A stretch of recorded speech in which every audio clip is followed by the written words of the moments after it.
안녕하세요. 그림책으로 시작하는 엄마표 중국어 그림책 마중의 슬지쌤입니다. 제가 오늘은요 풀판다 말고 조금 새로운 내용으로 수업을 준비를 했습니다. 저희가 이번 추석 연휴 때문에 한 주 쉬지요. 그런데 중국도 중추절입니다. 그래서 중국의 명절 중추절에 대해서 조금 이야기를 나누어 보려고 합니다. 음력 8월 15일은요 사실 중국이나 우리나라만 기념하는 날은 아니에요. 동아시아권의 문화 중에 하나입니다. 우리나라는 추석이 있고요. 중국은 중추절이라고 하죠. 일본도 있습니다. 일본도요 스김이라고 해가지고 보름달이 뜨는 날을 기념해서 우동에다가 달걀 노른자 톡 터뜨리고 그렇게 먹고 하는 그런 날이 있어요. 베트남에도 있습니다. 오늘은 중추절에 대해서 자세하게 좀 보려고 합니다. 중추절은요 중국의 춘절, 청명절, 단오절과 함께 중국 4대 전통 명절 중에 하나입니다. 하지만요 우리나라처럼 추석을 의미 있게 보내지는 않아요. 중추절은 연휴가 3일이고요 중추절과 굉장히 가깝게 있는 국경절은 연휴가 8일입니다. 그것만 비교해 보아도 중추절이 그다지 무게가 있는 전통 명절은 아닌 것 같죠. 하지만 중추절과 관련돼서요 굉장히 재미있는 문화 이야기들이 있어서 제가 오늘 좀 소개해 보려고 합니다. 중추절의 기원과 관련해서요 사실 민간에 전해져 내려오는 설화는 굉장히 여러 가지가 있어요. 그런데 그 중에 가장 광범위하고 보편적으로 알려져 있는 이야기가 상하 달나라로 날아가다 라는 이야기입니다. 자, 오늘요 나오는 여주인공은 상하라고 하는 달의 여신입니다. 자, 상하가요 달나라로 도망을 가게 되는데요. 상하가 왜 달나라로 가게 됐는지, 왜 달의 여신이 되었는지 이야기를 좀 해드릴게요. 옛날에요 하늘에 갑자기 태양이 10개가 나타났답니다. 태양이 한 개만 있어도 뜨거운데요 10개가 나타났으니 땅이 갈라지고 작물들이 메말라 죽고 인간들이 말라 죽었겠죠. 그래서 하늘의 신이 활을 굉장히 잘 쏘는 후예를 불러서 9개의 태양은 쏘고 하나만 남겨두라고 명합니다. 후예는요 하늘의 신의 명령대로 9개의 태양을 떨어뜨리고 인간 세상을 구하게 되죠. 그리고 예쁜 상하라는 여인을 만나서 행복하게 삽니다. 어느 날 후예가 사냥을 하러 산에 갔다가 서왕모라고 하는 여신을 만납니다. 자, 이 서왕모라는 여신은요 신화 속에 나오는 여신이에요. 죽지 않게 하는 불로장생의 복숭아를 키웠다고 전해집니다.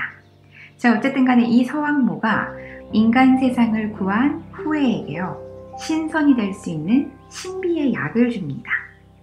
이 약은요 먹으면요 하늘로 승천해서 신선이 될 수 있대요. 그런데 후예는요 상하를 너무 사랑했어요. 그래서 상하를 두고 혼자 갈 수가 없었던 거죠. 그래서 이 약을 상하에게 맡겨둡니다. 후예는 팔을 굉장히 잘 쐈죠. 그래서 후예 밑에는요 굉장히 여러 명의 부하들이 있었습니다. 그런데요 그 부하 중에 한 명인 펑몽이요 서왕모에게 후예가 신비의 묘약을 받았다는 걸 알게 되죠. 그래서 호시탄탐 그 약을 훔치려고 기회를 엿봅니다.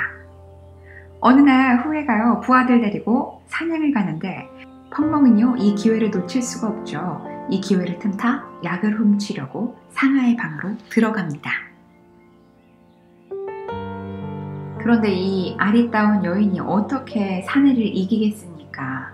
그래서 자신의 힘으로 도저히 펑멍을 이길 수 없다고 판단하고 그 신비의 묘약을 상하가 먹어버리게 되죠.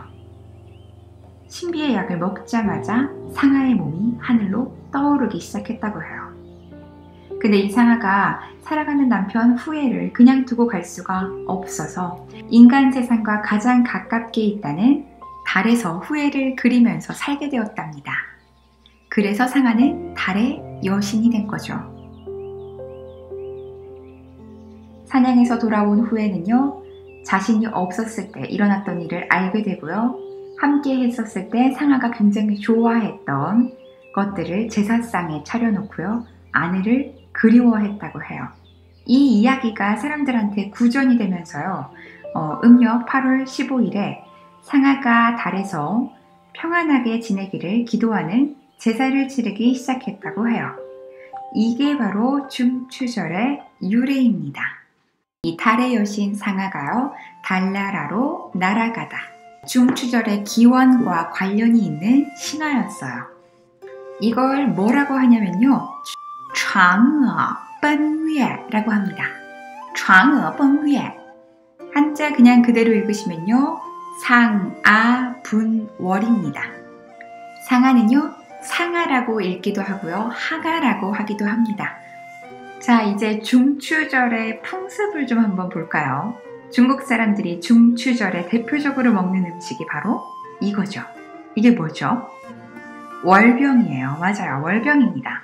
우리나라는 추석 때 송편을 먹지만 중국 사람들은 월병을 먹죠. 사실 이 월병은요, 달에 제사를 지낼 때 사용하는 제사 음식이었어요. 그런데 지금은 이제 중추절을 대표하는 명절 음식이 되었죠.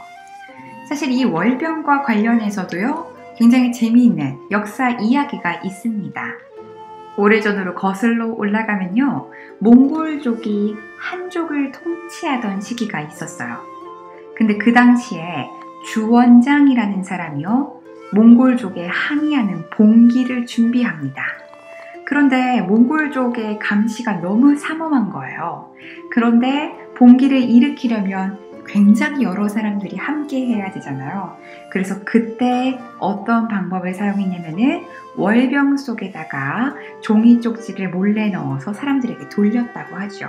그래서 결국엔 그 봉기가 성공했고요. 몽골족이 이끌던 원나라가 무너지고 명나라가 일어납니다. 그래서 명나라의 최초 황제가 주원장이죠.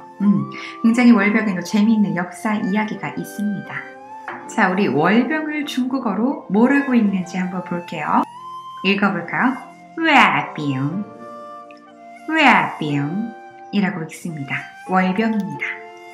자, 중추절에 음식은 월병을 먹고요. 사람들이 보름달이 뜨면서 달맞이를 합니다. 자, 중국어로 달맞이 赏月, 赏月라고 합니다. 예전에는요, 달맞이를 하는 방법이요, 제사를 지내는 거였어요. 제가 아까도 상아분월 신화에서 말씀드렸죠. 달에 제사를 지냈단 말이죠. 달에 제사를 지내는 제사상에다가 향초도 피우고 과일도 올리고 월병이나 달의 형상을 닮은 과일들을 올려서 제사상을 차리고 제사를 지냈습니다. 그리고 나서 가족의 수대로 월병을 잘라서 나누어 먹는 게 달맞이의 전통적인 모습이었어요. 그런데 요즘 사람들 그렇게 안 하죠. 우리도 많이 제사가 없어지고 있잖아요. 요즘 사람들은 그냥 가족들이랑 모여서 혹은 연인과 함께 보름달이 뜬 밤에 달을 보면서 소원을 비는 것으로 일반화가 됐습니다. 자, 보름달이 뜬 밤이기 때문에 등놀이를 또 빼놓을 수가 없죠. 자, 등놀이는 뭐라고 하냐면요, 완화灯이라고 합니다. 완화灯, 등불놀이라고 보시면 되겠습니다. 제가 앞에도 잠깐 설명드렸지만 중추절은 그렇게 막 요란하게 크게 지내는 명절은 사실 아니에요. 모든 지역에서 이렇게 등불 축제를 하는 건 아닙니다. 등불 축제를 하는 몇몇 유명한 곳들이 있어요. 그곳에서는 이 중추절에 이런 등불 축제를 볼 수가 있죠. 자, 요거는 아마 조금 낯설다. 이게 뭐지? 이거 일본 인형 아닌가? 그 음식점 들어가면은 왜 이렇게 인사하는 고양이 있잖아요. 그거랑 비슷하게 생겼죠. 자, 그런데요, 요거 중국의 전통 인형입니다. 토예라고 합니다. 토예, 토예 이렇게 이야기합니다. 자, 이 토예는요, 모양을 잠깐 보면요, 토끼, 머리는 토끼예요. 그런데 얼굴이랑 몸은요, 사람의 몸을 하고 있어요. 투어예라고 하는 인형인데요. 사실 이것도 달에 제사를 지내는 제수용품으로 만들어졌었다고 해요. 그런데 지금은 달에 제사를 지내는 풍습이 거의 없어졌잖아요. 그래서 아이들 장난감으로 변모했죠. 그래서 중추절이 되면요, 길거리에 이 투어예를 파는 가판대들이 굉장히 많습니다. 그래서 뭐 진흙이나 나무로 이렇게 깎아서 만든 투어예를요, 아주 심심치 않게 볼 수가 있죠. 오늘 중추절 수업 재밌으셨나요? 모두들 즐겁고 풍요로운 추석 되시길 바랄게요. 祝大家中秋快乐，身体健康，阖家幸福，万事如意。 행복한 연휴 보내세요. 저는 다음 주에 또 찾아오겠습니다. 再见。